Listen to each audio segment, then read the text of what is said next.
As prompt, the chief marketing officer of our organization, who is located in another country, wants our marketing and sales staff to identify new uses for our products. Which of the four team structures for each creative decision making would I recommend? The four team structures for creative decision making are as follows: brainstorming, brainwriting, electronic brainstorming, and nominal group technique. After reading our textbook and researching a few articles on behalf of the marketing and sales staff, I would like to recommend electronic brainstorming to identify new uses for our products.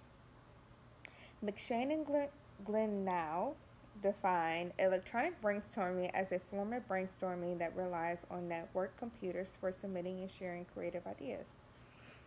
The key to electronic brainstorming is the ideas are submitted anonymously, and then the team votes on each idea. This is a huge advantage over traditional brainstorming, as it eliminates the possibility of direct judging and criticism. Other advantages of electronic brainstorming is the minimal production blocking, less apprehensive, better efficiency due to convenience. However, on the other hand, a major disadvantage of electronic brainstorming is social loafing. Being that everything is networked through computers and done anonymously, members often don't feel accountable and will tend to slack off. Since there isn't any true form of responsibility or assignment, they don't feel obligated to take full effort, and others tend to pick up their slack. An article that I also found online called "Electronic Brainstorming Has Been Found to Be Effective Means of Generating Many Good Quality Ideas" was posted on the News Medical Life Science website. It states, with evidence of new technologies for sharing information, you might think employees would rather take a few minutes to share ideas by computer rather than sit through yet another meeting. This is, I would say, probably the biggest advantage of electronic brainstorming. I honestly couldn't agree more with it. I've done electronic brainstorming at work, school, and it's definitely preferred, like I said, which is one of the reasons why I personally recommend it. I would argue, just like, for instance, this course that we're taking, it's an online course.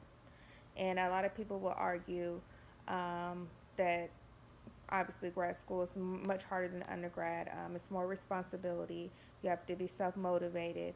But I would say probably a fair amount of us, maybe between 80 and 90%, take this class online, knowing that it's more required out of us because it is more of like a self-paced. You are more so responsible to teach yourself, to keep up with the assignments. But again, it's about the convenience.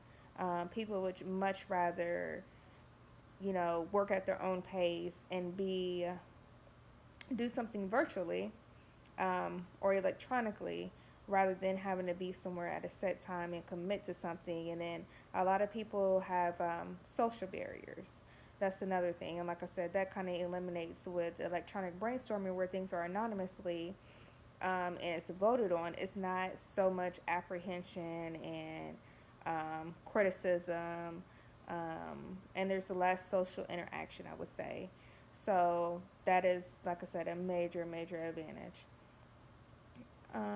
So, like I said, electronic brainstorming for the most part is a really good strategy to use.